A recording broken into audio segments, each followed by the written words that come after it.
Okay guys, I think that's looking really good. Oh yeah. Check that out. Check those cross marks there too. How good does that look?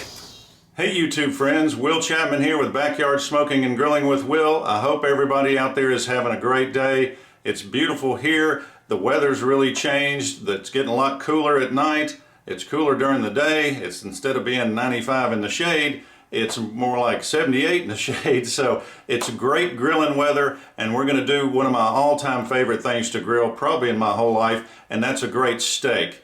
I was at a local butcher shop here the other day and picked up this beautiful Cowboy Ribeye. It's bone in. It was all over 2 pounds. It's 2.5 inches thick, which makes it ideal for how we're going to cook it today. We're going to reverse sear it. We'll smoke it for a while, get it to the right internal temperature, then we'll sear it over high heat on both sides, and it should be delicious.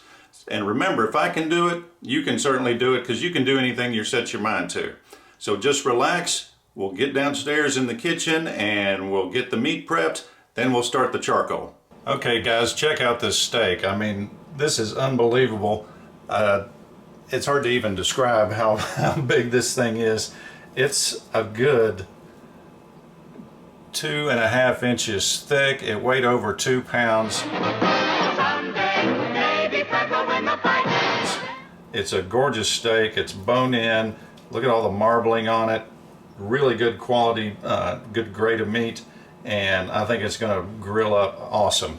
So first thing we want to do is go ahead and get a simple rub mixed up, and this is a very simple one. It's just a tablespoon of salt, a half a tablespoon of black pepper, get the rest of that out, and then just a teaspoon each of garlic powder and ground cumin. I love to use cumin in ground beef because I think it's just an excellent addition to ground beef. Get that mixed up. It has this nutty kind of smoky flavor. It's not terribly strong. It's something you can't really put your finger on, but it just really helps the flavor of it. So now we're just going to go ahead and get this seasoned up good, and I'm going to be pretty liberal with it.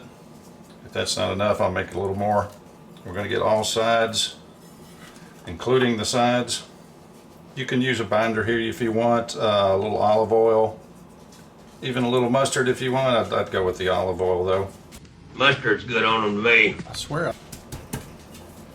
And we definitely want to get all the sides here because we're going to be eating most of that. A little extra fat here, I'm just going to leave that on. We can always trim that off after it's done. How good is this rib cap going to be here, this prime rib cap? That's my favorite part. That's what I love best about a ribeye. Okay, and get up some of the excess here. Again, you can be pretty liberal with it, but because it can take it. This is obviously a huge piece of meat. So anyway, there that is, nothing to it. And what we're going to do is let it rest in the refrigerator, and we'll go ahead and get the charcoal going. We'll cook it indirectly with a meat thermometer inside of it so we can get it to the right internal temperature. And then I'll add some more charcoal, get a nice hot fire going, and we'll give it a really good sear. Okay.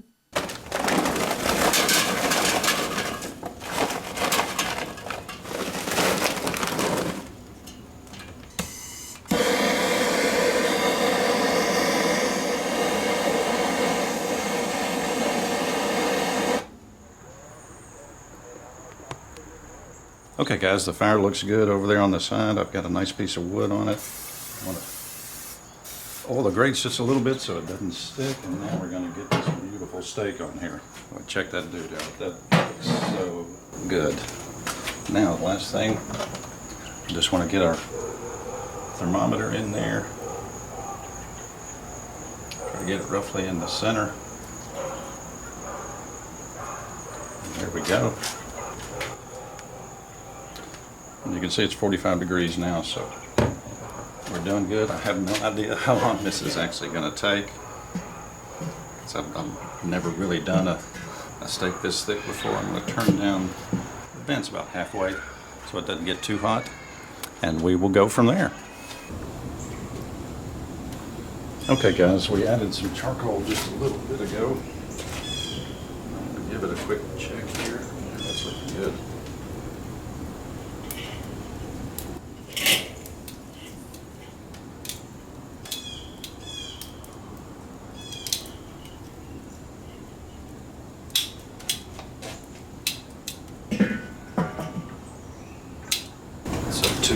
internal temperature of about 95 degrees, so it's moving right along.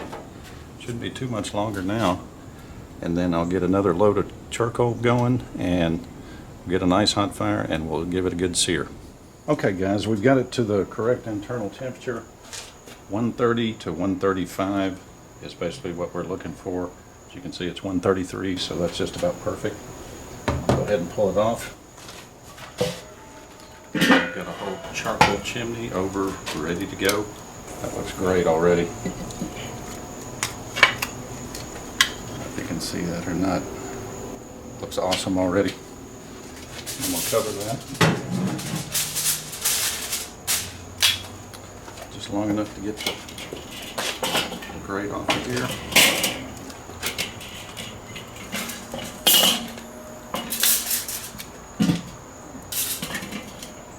I'm not worried about this other charcoal.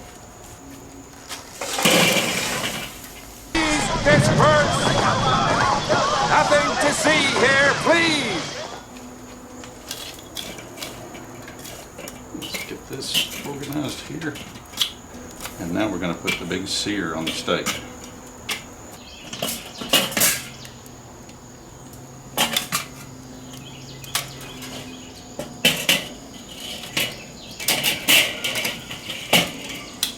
That's going to be perfect, nice and hot. Put some more oil so it doesn't stick.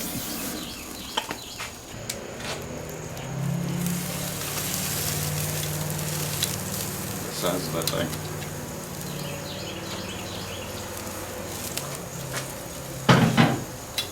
Alright guys, it's just a matter of finishing this up. Getting a good sear on both sides, which shouldn't be much of a problem here. Oh yeah, that's going nice and quick. Let's take a look here. Oh yeah. That's definitely what we want right there. Now,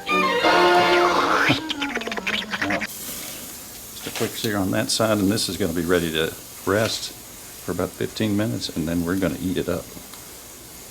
Man, that looks good. I can't wait to taste this. Okay guys, I think that's looking really good. Oh yeah. Check that out. Check those cross marks there too. How good does that look? That's going to be delicious. Alright guys, well, what we're going to do now is get it covered with aluminum foil, let it rest for about 15 minutes, and then it's time to eat.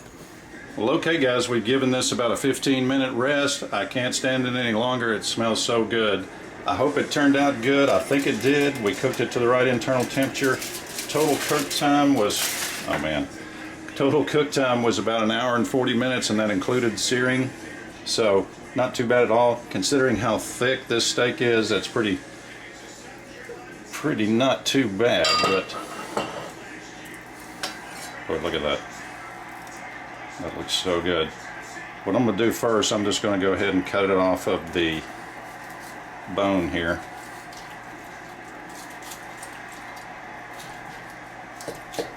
And that bone's going to be some good knowledge later.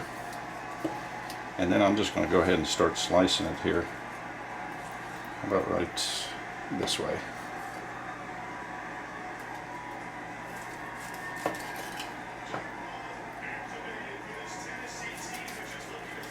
Ouch. Oh my goodness.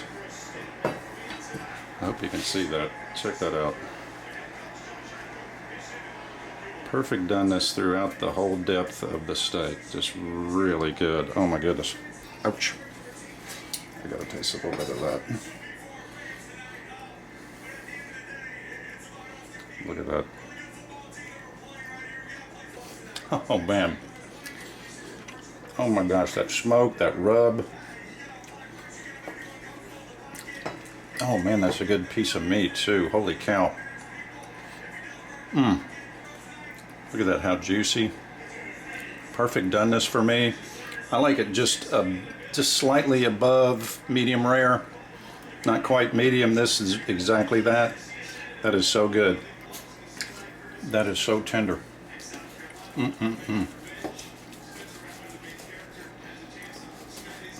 And that's the thing about, and this is my new favorite way to cook a big steak. Look at the doneness. It's just the same doneness all the way throughout. It's not like the first quarter inch, it's well done, and then medium rare in the center. It's medium rare throughout. I mean, oh my gosh.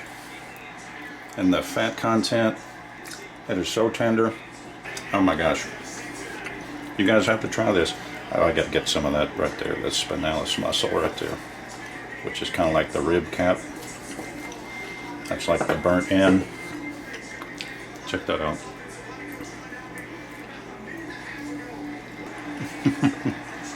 Okay guys, I hope you enjoyed that video. I really enjoyed making it, and I especially enjoyed eating that steak. As you saw, there's not much to it. It was just about an hour and 40 minutes total cook time, and that's with Brontosaurus steak that I had that was over 2.5 inches thick. So it would take a lot less time with a more normal sized ribeye. But it turned out delicious. The seasoning was just right. The little bit of smoke that you get, it's just fantastic. So please give it a try. If I can do it, you can certainly do it. So until next time, please be good to one another. Tell the people in your life that you love them, because you never know. And I'll catch you in the next video.